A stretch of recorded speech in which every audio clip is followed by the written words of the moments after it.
जय हिंद साथियों। हम सब देखिए समास को देख रहे हैं और फिर आज की क्लास में हम लोग देखेंगे अव्ययीभाव समास को।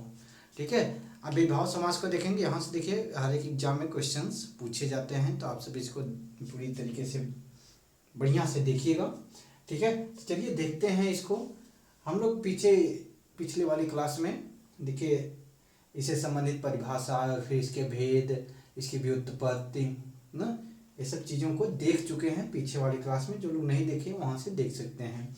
ठीक है, तो आज हम लोग पढ़ेंगे अव्ययीभाव समास को, इसको पहचानने के नियम, कैसे जल्दी से कर पाएंगे, इन सब चीज़ों को हम लोग आज की क्लास में देखेंगे।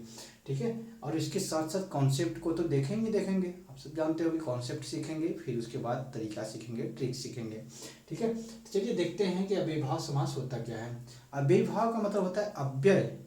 पहला पद क्या होगा? अव्यय होगा ना।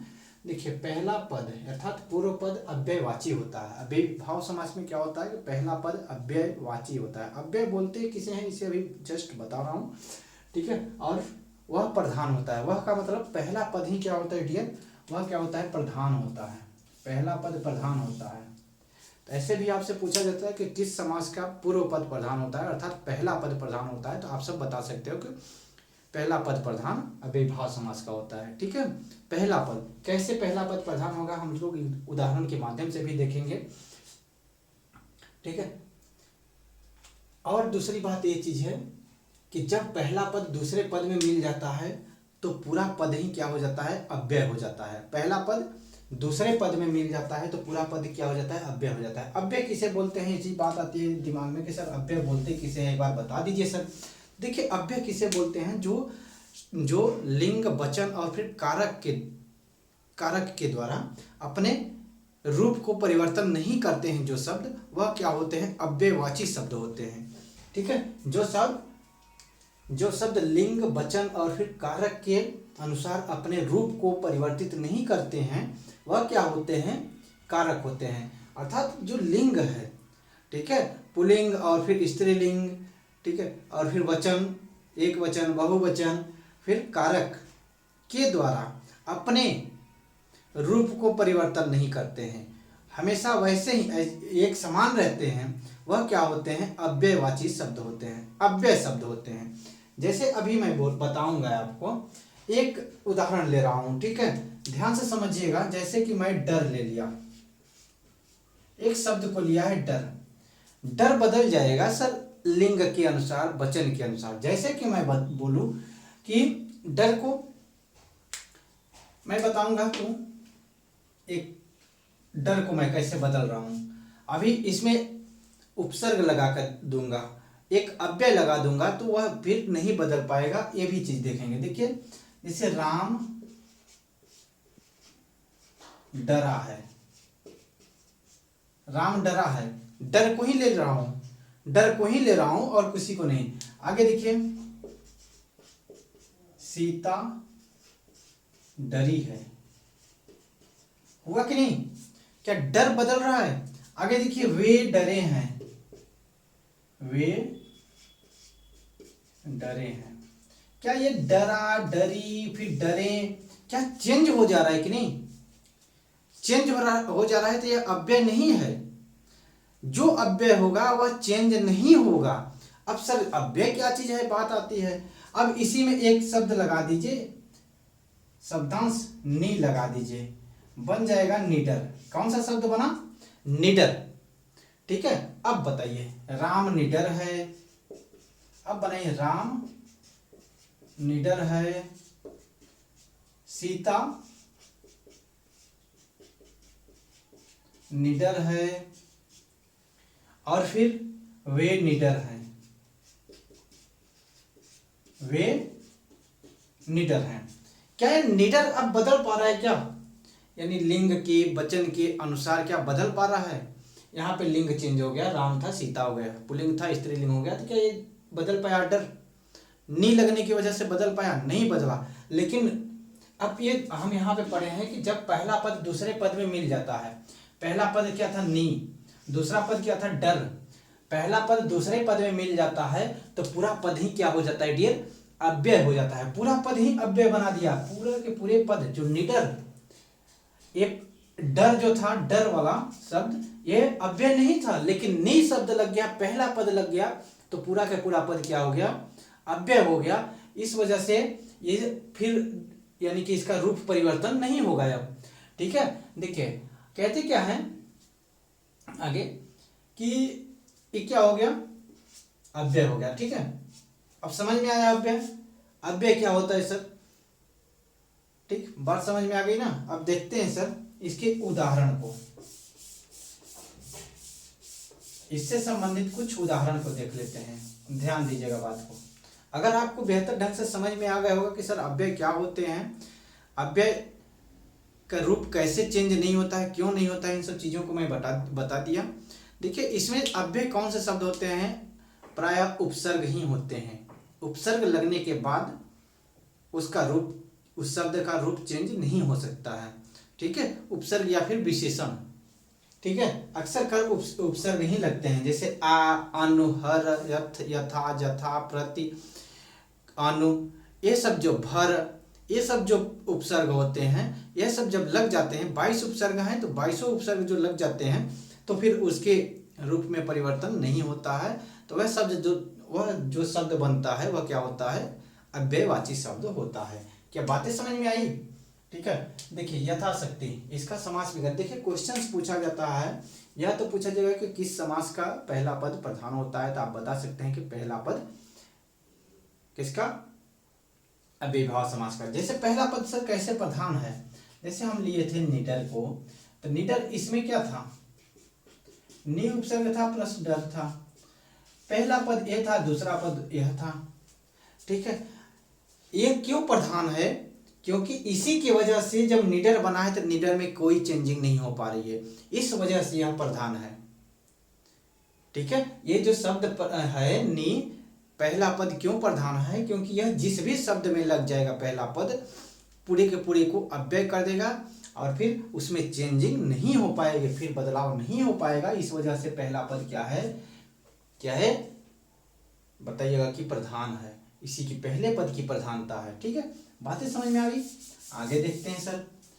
देखिए इसमें क्वेश्चंस बनते हैं कि इसमें समास कौन सा है, कोई उदाहरण देकर के, इनमें से कोई भी उदाहरण देकर के आपसे पूछा जा सकता है कि इनमें कौन सा समास है, या तो पूछा जा सकता है कि इसका समास विग्रह क्या चीज है, कोई भी पद देकर के इसका समास विग्रह क्या चीज है, या तो समास विग्रह देकर के आपसे पूछा जाएगा कि इसमें कौन सा, इसका समासिक पद क्या है।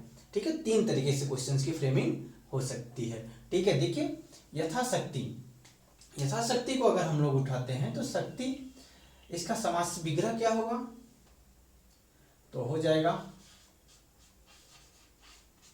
शक्ति के अनुसार, शक्ति के अनुसार। आमरण, मरण तक, मरण तक या फिर मृत्यु पर्यंत, मृत्यु पर्यंत यानी मरने तक। ठीक है, अनुरूप, रूप के अनुसार, रूप के अनुसार।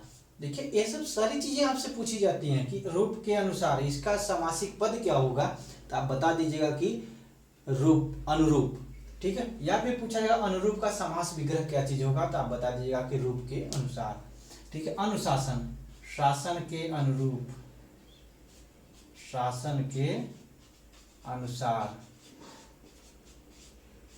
ठीक है, यथेच्छा, यथेच्छा में संधि क्या चीज है, पढ़ के आए हैं ना, यथाधन इच्छा ना, इच्छा के, इच्छा के अनुसार। देखिए यहाँ पे संधि हुआ है गुण संधि, लेकिन यहाँ पे अगर समास पूछा जाएगा इसमें तो क्या बताइएगा, यथा प्लस इच्छा, तो इच्छा के अनुसार।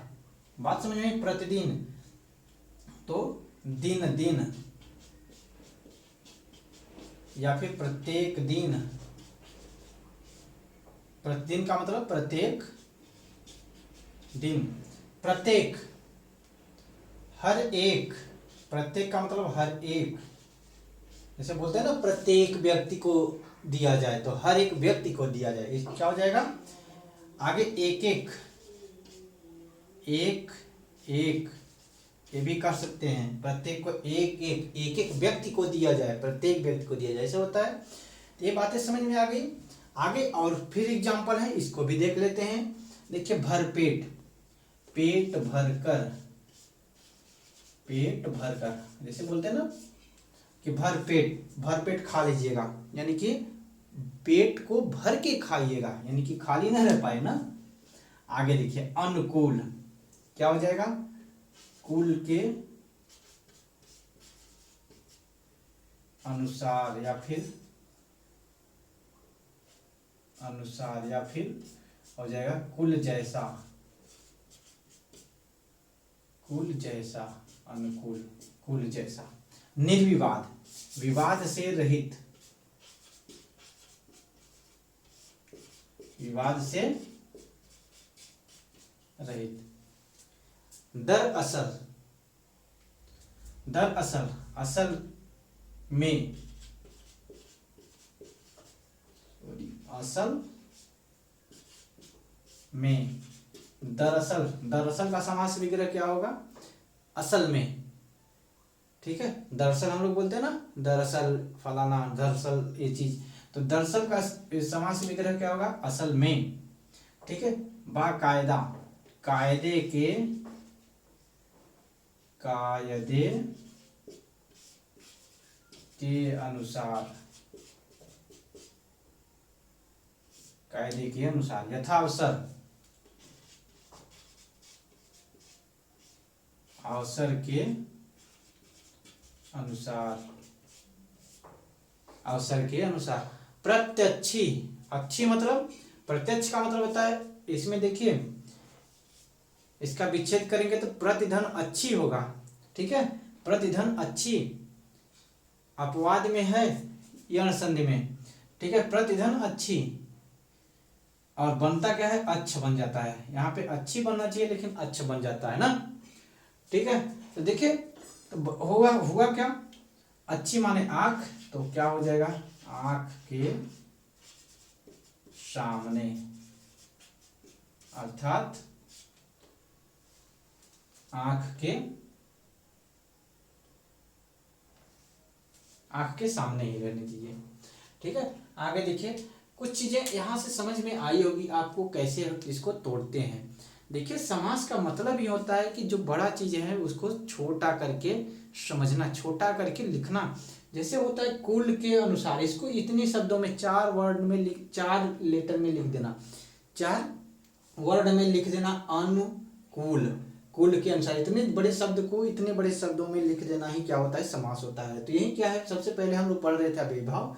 अव्ययीभाव में पहला पद अव्यय होता है और फिर वही प्रधान होता है। जब पहला पद दूसरे पद में मिल जाता है तो उन पूरे शब्दों को ही क्या कर देता है अव्यय कर देता है।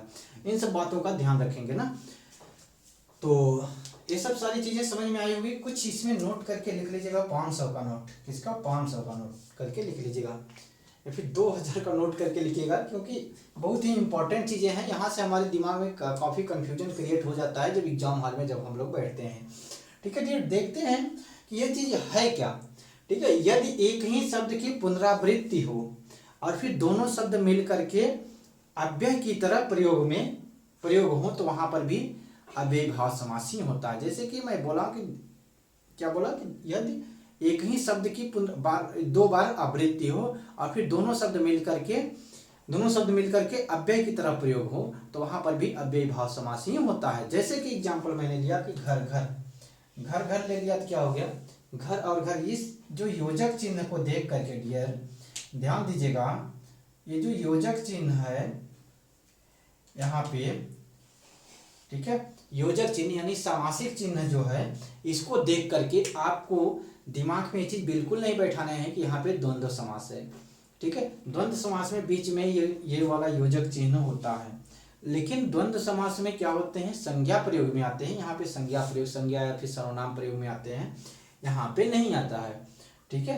यहाँ पे देखिए पुनरावृत्ति होगी शब्दों की, हाथों हाथ, ठीक है, बीचों बीच, धीरे धीरे, धिक धिक, कभी कभी, बार बार, रातों रात, तो ऐसे शब्द अगर आ जाते हैं तो बार यानी कि पुनरावृत्ति वाले शब्द आ जाते हैं आपके एग्जाम हॉल में, आपसे पूछा जाता है और बीच में योजक चिन्ह भी लगे हैं, तो आपसे अगर पूछा जाता है कि सर यहाँ पे कौन सी संधि है, तो आप बता दीजिए, सॉरी कौन सा समास है, तो आप बता दीजिएगा कि अव्ययीभाव समास ही है, न कि आपको देख करके ये वाला योजक चिन्ह देख करके द्वंद्व समास लगाने हैं। द्वंद्व समास कतई नहीं लगाने हैं, ध्यान देने हैं बात को, ठीक है, क्योंकि इस चीज को अगर देख करके आप द्वंद्व समास लगा देंगे तो वहां पे गलत आंसर हो जाएगा आपका, ठीक है। तो हमको ये चीज देख करके अगर पुनरावृत्त हुआ है शब्दों का तो वहां पे लगाने हैं कौन सा समास, तो लगाने हैं अव्ययीभाव। क्या दिमाग में ये बात घर कर गई? बिल्कुल, ठीक है। तो अगर ये वीडियो आपको बिल्कुल अच्छा लगा हो, अगर आपको लगे कि नहीं मेरे काम के लायक है, आगे चल के मुझे काम देगा, या फिर हमारे एग्जाम के पॉइंट ऑफ व्यू से इम्पोर्टेंट है, तो इसको नोट डाउन कर लीजिएगा। अगर वीडियो अच्छी लगी हो तो वीडियो को लाइक कर दीजिएगा, दोस्तों के पास भी शेयर कर दीजिएगा। और फिर अगर आप मेरे चैनल पे नए हैं तो चैनल को लाइक करने के साथ साथ चैनल को सब्सक्राइब भी कर दीजिएगा, बेल आइकन को दबा दीजिएगा, ताकि हमारे चैनल पे कोई भी एक्टिविटीज होती हैं तो आपको सबसे पहले इन्फॉर्मेशन मिल जाए, ठीक है। थैंक यू, आज के लिए इतना ही देखेंगे, मिलेंगे नेक्स्ट क्लास में। जय हिंद साथियों।